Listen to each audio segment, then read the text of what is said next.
Hello everyone, welcome to commerce spotlight by JRF Adda. मैं हूं आपकी एजुकेटर काजल। अगर आप इस चैनल पर पहली बार आए हैं तो इस चैनल पर आपके लिए कॉमर्स एंड मैनेजमेंट से रिलेटेड वीडियो आती हैं, और अगर आप मुझे पहली बार देख रहे हैं तो मैंने दिसंबर 2024 में अपना जेआरएफ क्वालिफाई किया है from the paper two commerce, और इस चैनल पर मैं आपके लिए कॉमर्स से रिलेटेड वीडियोस लेकर आती हूँ। तो आज एक स्पेशल सेशन है बेसिकली आपका, जिसमें जो अभी आपका रीसेंट एग्जाम हुआ है जून 2025 का, जिसकी प्रोविजनल आंसर की आप लोगों को मिल चुकी है, आपके अपने रिस्पॉन्स शीट्स आपको मिल चुके हैं, और अभी आप लोग रिजल्ट्स का वेट कर रहे हो। ठीक है, ये रिजल्ट आंसर की आने के बाद और उसके बाद का जो रिजल्ट का जो टाइम होता है ना, रिजल्ट के लिए वेट कर रहे हो, आंसर की आ चुकी है, बीच में थोड़ा कंफ्यूजन है कि पता नहीं होगा कि नहीं होगा, लग रहा है कि हो जाएगा बट फिर लगता है कि पता नहीं कट ऑफ क्या जाएगी। तो इसी बीच में अब आगे के लिए आपकी स्ट्रैटेजी क्या होनी चाहिए, तो मैं आपके लिए बेसिकली जून 2025 जो आपका एकदम लेटेस्ट एग्जाम हुआ है कॉमर्स का, उसका यूनिट वाइज एनालिसिस लेकर आई हूँ कि अगर आप दिसंबर 2025 को टारगेट कर रहे हैं, अगर आपको लग रहा है अपना आंसर की देखने के बाद, अगर आपको लग रहा है कि आपको दिसंबर वाला अटेम्प्ट देना पड़ेगा या देना पड़ सकता है, तो उस केस में आपकी अब अप्रोच कैसी होनी चाहिए, किस यूनिट को आपको सबसे पहले टारगेट करना चाहिए, किस यूनिट की तरफ आपका ध्यान होना चाहिए, इसके लेकर, इसी चीज को लेकर मैंने जून 2025 का पेपर एनालाइज किया है, और किस यूनिट से आपके 10 में से किस यूनिट से क्वेश्चंस बनने हैं, किन टॉपिक से क्वेश्चन बने हैं, किस यूनिट से ज्यादा किस यूनिट से कम क्वेश्चन देखने को मिले हैं, वो हम बेसिकली एनालाइज करने की कोशिश कर रहे हैं। और लास्ट में वीडियो के एंड में मोटिव ये है कि मैं पोल लगाने की ट्राई करूंगी, पोल आपको एक मिल जाए, और उसमें आप भी मुझे कमेंट सेक्शन में बताइएगा, जो वीडियो है उसके कमेंट सेक्शन में बताना कि हम बैच शुरू करने जा रहे हैं यूट्यूब के ऊपर, एक फ्री बैच जिसमें आपको सभी यूनिट्स के कॉन्सेप्ट्स, कोर कॉन्सेप्ट जो है वो कराए जाएंगे। तो आप लोग मुझे कमेंट सेक्शन में बताना कि हमें ये बैच जो है किस यूनिट से शुरू करना चाहिए, तो जो मेजॉरिटी का डिसीजन होगा हम उसी यूनिट से अपना ये बैच यूट्यूब के ऊपर शुरू करेंगे। तो इसलिए कमेंट सेक्शन में जरूर कमेंट करना कि आप क्या चाहते हो कि किस यूनिट से आपका ये बैच शुरू किया जाए। चलिए, तो एनालिसिस की तरफ चलते हैं। हमारी 10 में से जो पहली यूनिट है that is international business and business environment.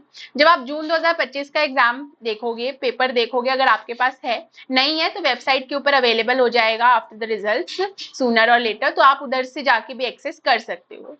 तो इस यूनिट से कई बार क्लासेस लेते वक्त पेड में या यूट्यूब के ऊपर कई बार हम डिस्कस करते हैं कि बहुत इंपॉर्टेंट यूनिट है।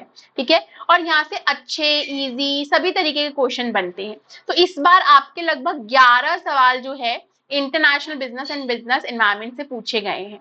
ठीक है, कौन कौन से टॉपिक्स हाईलाइटेड रहे, सबसे पहले तो आपका रीजनल ट्रेड अग्रीमेंट्स, जैसे नाफ्ता, साफ्ता, सार्क, ये सब जो होते हैं ट्रेड अग्रीमेंट्स होते हैं, ब्रिक्स, ठीक है, एशियान, यहाँ से क्वेश्चन पूछे गए।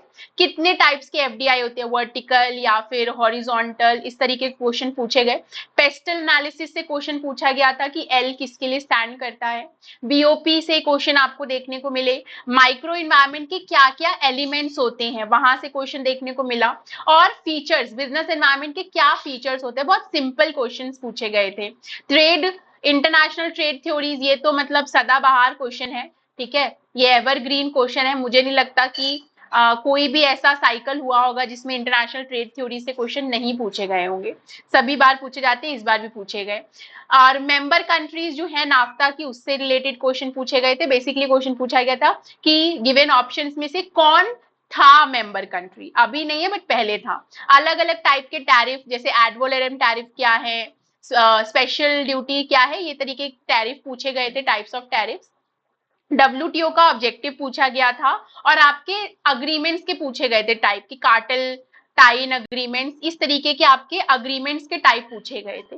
तो ये वो टॉपिक्स हैं, अगर आप दिसंबर 2025 को टारगेट कर रहे हैं तो ये वो टॉपिक्स हैं जो आपके लिए प्रायोरिटी पर होना चाहिए कि ये तो मुझे करके जाना ही है।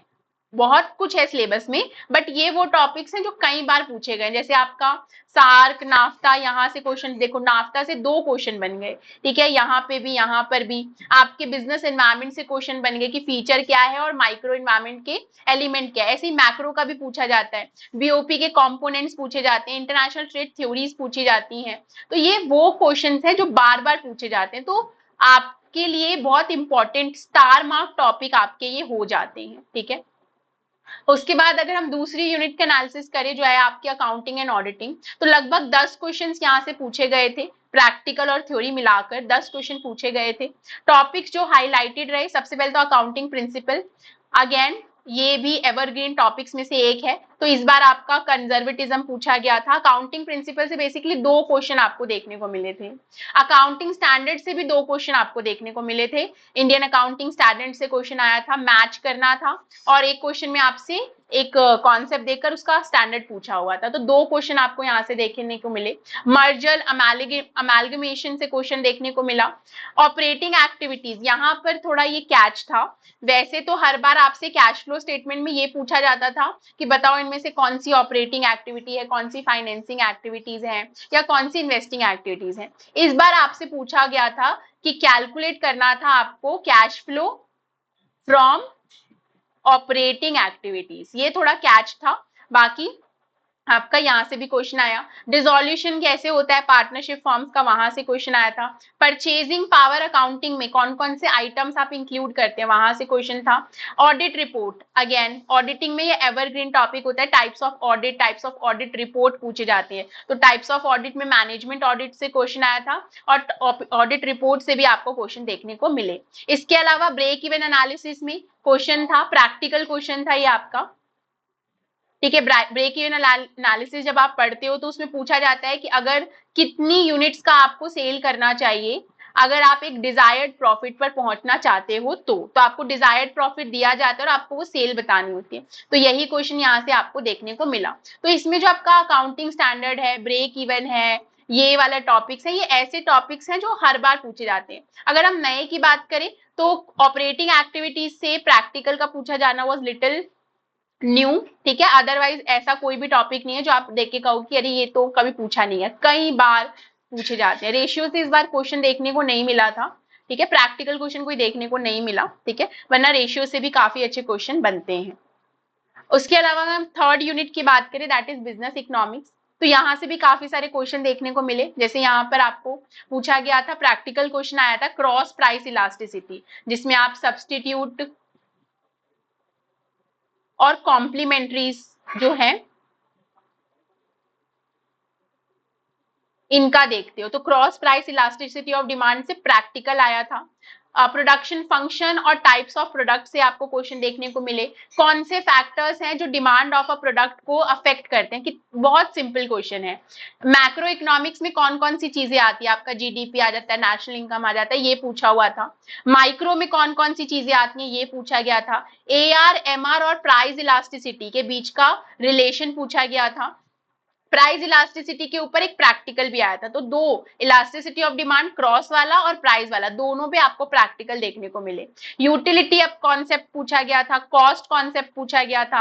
आपकी मार्केट फॉर्म से क्वेश्चन आया था कि किस तरीके की प्राइसिंग कौन सी मार्केट में रखी जाती है, ओलिगोपोली में, मोनोपोली में, मोनोपोलिस्टिक में, परफेक्ट में, ये क्वेश्चन पूछे गए थे। तो ये यूनिट भी आपकी बहुत वेटेज रखती है, ऐसा नहीं कि यहाँ से क्वेश्चन काफी क्वेश्चन बनते हैं, और कुछ टॉपिक्स ऐसे हैं जो बार बार आप क्लास में भी बताया जाता है टीचर्स के द्वारा कि ये नहीं छोड़ना है, ये करके ही जाना है। तो दिसंबर 2025 के लिए ये टॉपिक्स तो आपके दिमाग में छप जाने चाहिए कि ये हमें करना ही है।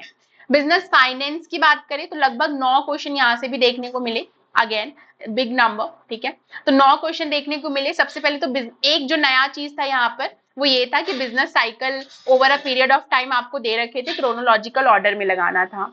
और आपके डिस्काउंटिंग कैश फ्लो टेक्निक्स जो होती हैं कैपिटल बजटिंग की, जैसे पे बैक, ठीक है, पे बैक पीरियड निकालना होता है, ये सब जो होते हैं आपके, वो क्वेश्चन पूछे गए थे, आपको दे रखे थे और बताना था। जैसे पे बैक पीरियड दे रखा था आपका, और एनपीवी वगैरह दे रखा था, और आपको क्लासिफाई करना था, बताना था कि इसमें से कौन सी है डिस्काउंटिंग कैश फ्लो।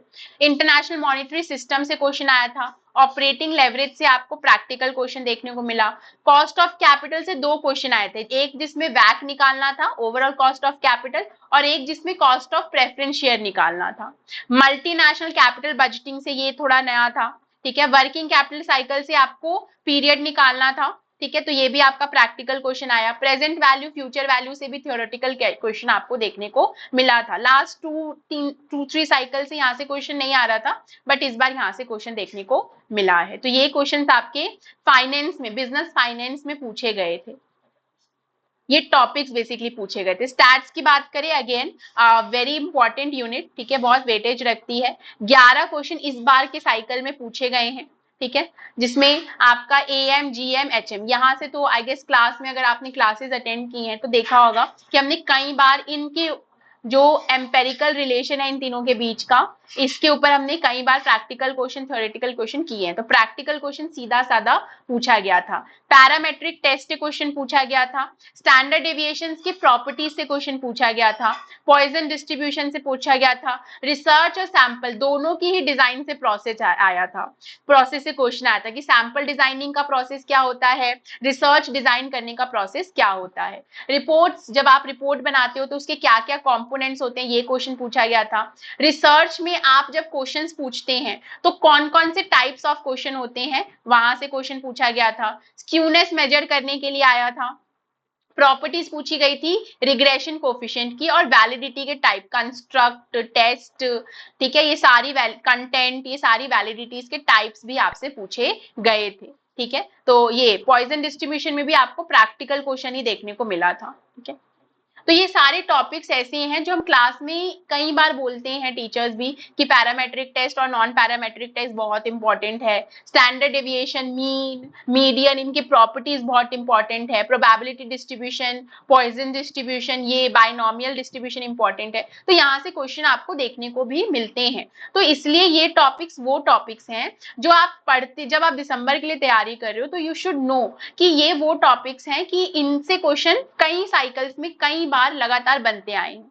तो मुझे नेक्स्ट साइकिल के लिए ये तो पता हो, पाथवे तो पता हो आपको कि ऐसे कौन से टॉपिक्स हैं जो श्योर शॉर्ट है, जो मुझे करने ही है। क्योंकि देखो 100% सिलेबस है और आप 100% सिलेबस को केटर नहीं कर सकते।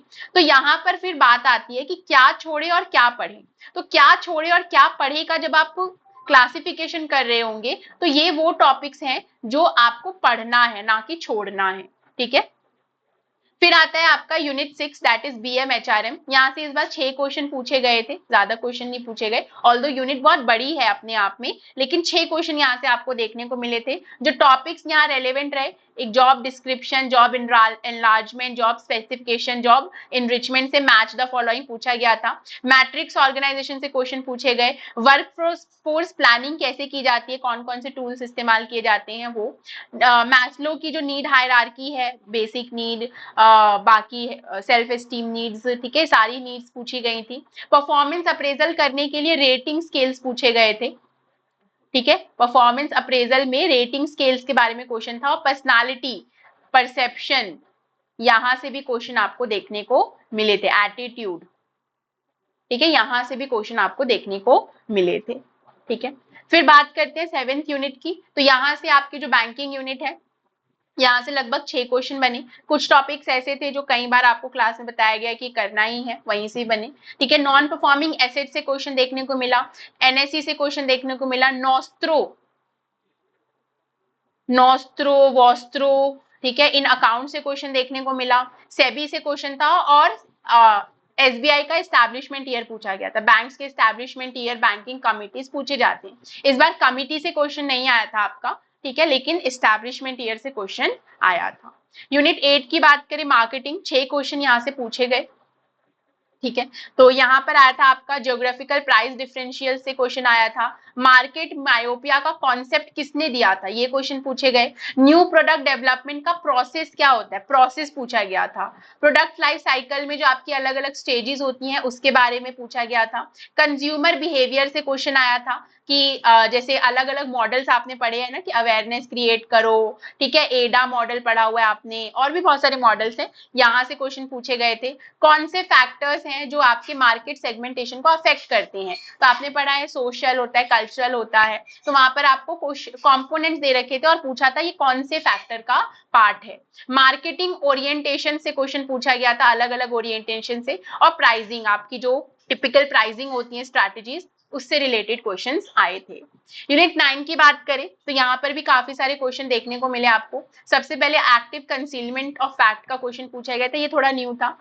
अनपेड सेलर के राइट, ये स्टार मार्क टॉपिक है, मतलब अगर आप लीगल पढ़ रहे हो तो ये वो टॉपिक है जो लीगल में आपको छोड़ना नहीं है, कुछ भी हो जाए लीगल में अनपेड सेलर के राइट्स छोड़ने नहीं है, ये पूछा गया था। आपके कंपनीज एक्ट में जो अलग अलग कंपनीज होती हैं, जॉइंट कंपनी, स्मॉल कंपनी, उसके सेक्शन पूछे गए थे। जो चेक या बिल ऑफ एक्सचेंज का ड्रॉर होता है उसकी लाइबिलिटी क्या होती है, पूछा गया था। वाइंडिंग, अगर आपको एलएलपी को वाइंड अप करना है तो क्या प्रोसेस फॉलो किया जाता है, ये पूछा गया था।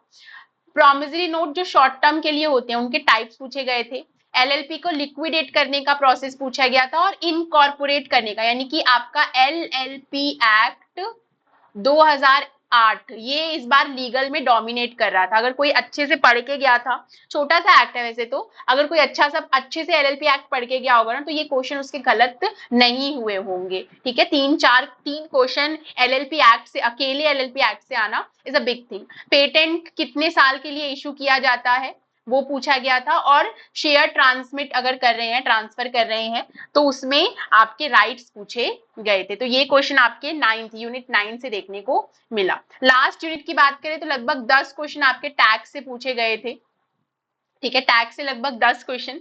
तो यहाँ पर आपके सेक्शन 80 की जो डिडक्शन है वहां से क्वेश्चन आया। आपका एग्रीकल्चरल इनकम,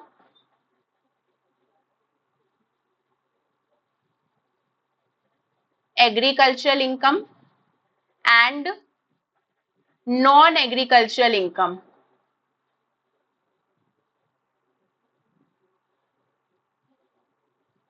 इसमें जो आपका पार्शियल इंटीग्रेशन लगता है वहां से क्वेश्चन पूछा गया। माइनर चाइल्ड का एग्जेम्पशन, ये स्टार मार्क टॉपिक है, तो मतलब कई बार आ गया है।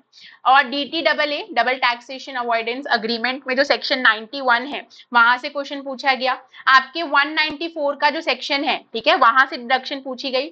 स्टैंडर्ड डिडक्शन पूछा गया। Arm length price, again star mark topic, यहाँ से क्वेश्चन पूछा गया। टैक्स अवॉइडेंस क्या होता है वहां से क्वेश्चन पूछा गया। कंपनी का रेजिडेंशियल स्टेटस डिटरमाइन करना था, आपको अलग अलग केसेस दे रखे थे कि बताओ इसमें कौन सी स्टेटमेंट करेक्ट है, रेजिडेंशियल स्टेटस से था। और एडवांस टैक्स की टाइम लिमिट पूछी गई थी कि क्या वो, सॉरी, टाइम लिमिट पूछी गई थी कि लास्ट डेट्स क्या होती हैं, वो पूछा गया था। तो ये लगभग क्वेश्चंस आपके जो 10 यूनिट से हम देखें तो 10 यूनिट से जो आपके 100 क्वेश्चन बने हैं, तो किसी में कम, किसी में ज्यादा, किसी में 2 क्वेश्चन कम, किसी में 2 क्वेश्चन ज्यादा, इस तरीके से बने। तो आपको ये समझ में आना चाहिए, एनालिसिस करने का मोटिव ये है कि आपको ये पता होना चाहिए कौन सी यूनिट ऐसी है और उन यूनिट में कौन से टॉपिक ऐसे हैं जो आपको श्योर शॉर्ट करने हैं, जो आपको श्योर शॉर्ट करने हैं, और कौन से क्वेश्चंस ऐसे हैं जिनको, कौन से टॉपिक्स, नॉट क्वेश्चंस, कौन से टॉपिक्स ऐसे हैं जो आपको, अगर आप नहीं कर पा रहे हो then you should leave it. क्योंकि आप, अगेन मैं बार बार बोलूंगी, 100% सिलेबस केटर करना इज नेक्स्ट टू इम्पॉसिबल। तो यू शुड नो क्लियरली, आपके दिमाग में आइडिया होना चाहिए, जब आप पढ़ोगे, प्रैक्टिस करोगे तो आपको आइडिया लग जाएगा कि क्या पढ़ें और क्या छोड़ दें,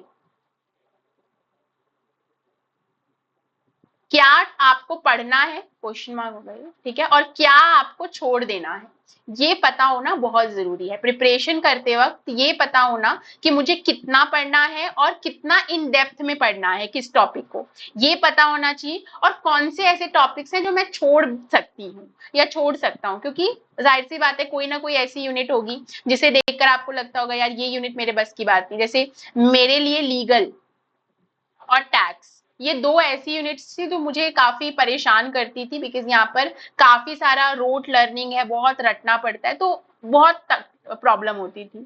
ठीक है, लेकिन अगेन आप कुछ ना कुछ तो इन दोनों यूनिट से भी पढ़ के जाते ही हो, तो वही मैंने भी किया कि दोनों यूनिट से कौन से टॉपिक्स मैं पढ़ूं, कौन से टॉपिक्स मैं छोड़ दूं। जैसे मैंने टैक्सेशन से एग्रीकल्चर वाला टॉपिक किया था, क्योंकि मैंने प्रीवियस ईयर पेपर देखे, बार बार एग्रीकल्चर से क्वेश्चन पूछा जाता था। 80 सेक्शन 80 की जो डिडक्शन है वहां से क्वेश्चन पूछा जाता था, मैं ये भी पढ़ के गई थी। पार्शियल इंटीग्रेशन भी पढ़ के गई थी, आर्म लेंथ में नहीं पढ़ के गई थी। ठीक है, आई बी ऑनेस्ट। तो ये टॉपिक्स ऐसे थे, और भी कुछ टॉपिक्स थे जो मैं पढ़ के गई थी, जैसे आपका HRA में पढ़ के गई थी, हाउस रेंट अलाउंस पढ़ के गई थी। तो ये सब ऐसी चीजें थी, GAV NAV, जो मैंने देखा प्रीवियस ईयर पेपर्स के हिसाब से कि पूछा जाता है, तो मैं पढ़ के गई। मैं पूरी यूनिट नहीं पढ़ के गई, बट ये पढ़ के गई। सेम विद लीगल, मैं अनपेड सेलर के राइट्स पढ़ के गई थी। आपके सारे जो बेसिक बेसिक सेक्शन है, मिस रिप्रेजेंटेशन का या कोर्जन का, ठीक है, फैक्ट का, ये सबके सेक्शन में पढ़ के गई थी। तो ये सब ऐसे, ऑल्दो ये दोनों यूनिट्स मेरी बहुत वीक रही, बट स्टिल यहाँ से भी मैंने क्या पढ़ा क्या छोड़ा, ये डिसाइड मैंने इसी बेसिस पर किया था कि प्रीवियस ईयर का ट्रेंड कैसा है। प्रीवियस ईयर के ट्रेंड के बेसिस पर मैंने डिसाइड किया कि मुझे इन 2 यूनिट्स में क्या पढ़ना है और क्या छोड़ देना है।